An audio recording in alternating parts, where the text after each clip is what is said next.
আলা ডিগির পর ঘাটগুলো হয়েছে ফুলে থাপ না করে দিলে হওয়াই লাগে মাছটা আসলে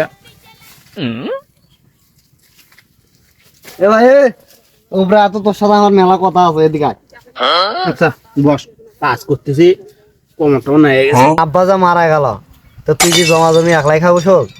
তো জমা জমিন ভাগ করি আব্বা জমিন থেকে গেছে 5 বিঘা তোর 2.5 বিঘা আমার 2.5 বিঘা আব্বা বাড়ি ভিড়ে থেকে গেছে 10 কাঠা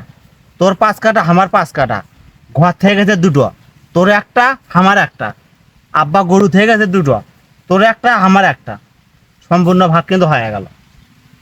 আরো তো বাকি হবে। পাল্লারিরও ভাগ নিব আরে না আমি পারলে আরে ভাগ নি বলে তা আর কি থাকলো তাহলে ভাগ করার ওই তুই যে আব্বার টিয়াতে বিয়ে করলো তো তোর বইয়ের ভাগ আমাকে দিয়ে বলে দাদা দাদা বউ আনতেছে ভাগ করে দিচ্ছে দাদা দাদা যাইস না দাদা আমি আসতেছি বউ নিতে। আমি তোর মার খাওয়ার জন্য এটি থাকবো না তুই যা বইয়ের ভাগ না দিলি